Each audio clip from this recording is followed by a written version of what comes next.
Morning never rushed into Neverland. It arrived slowly, quietly, as if it did not wish to wake anyone too soon. A soft light spread across the island, gentle and pale, like the memory of a dream. Wendy opened her eyes and found herself still resting on the cool grass. She felt calm, warm, and deeply at ease. Nearby, Peter Pan sat cross-legged, watching the sky as clouds drifted lazily above. "You're still here," Wendy said softly. "Of course," Peter replied. "Neverland doesn't send people away unless they want to go." Wendy smiled and slowly sat up. Around them, the island was beginning to stir, not with noise, but with quiet movement. Leaves shifted. Birds stretched their wings without singing. Everything seemed half awake. From between the trees, small footsteps approached. A group of boys appeared, moving softly as if they knew the island preferred silence. Their clothes were patched and simple. Their faces were calm and curious. "These are the Lost Boys," Peter said gently. The boys stopped a few steps away and looked at Wendy with interest. "A girl?" one of them whispered. "Yes," Peter said. "Her name is Wendy." The Lost Boys smiled one by one.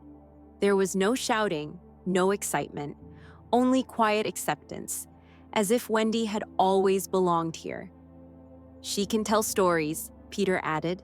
That changed everything. The boys sat down slowly, forming a loose circle beneath the trees. Wendy felt a gentle sense of purpose settle over her, warm and familiar.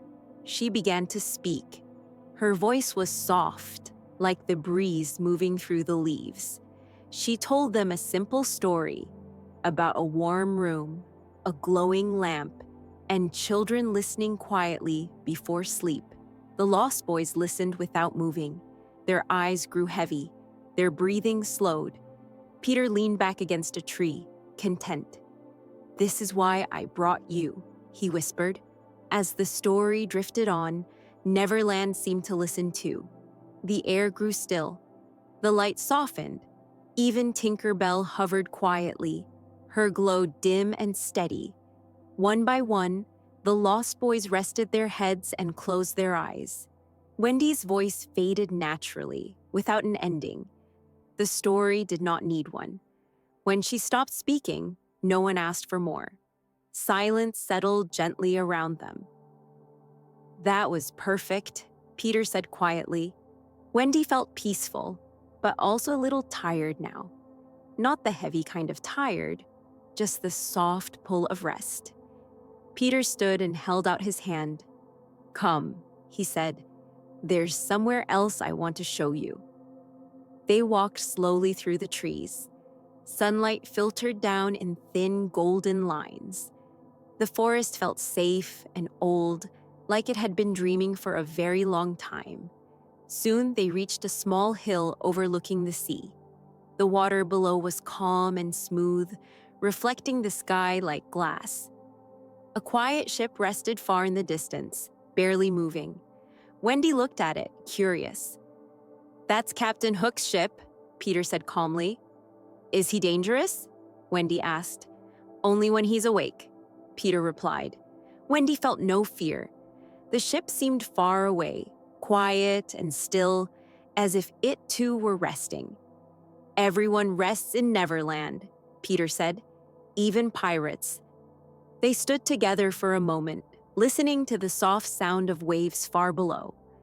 Tinker Bell fluttered around them once, then settled gently on Wendy's shoulder. Her light was warm, not bright. Wendy felt her thoughts slowing again.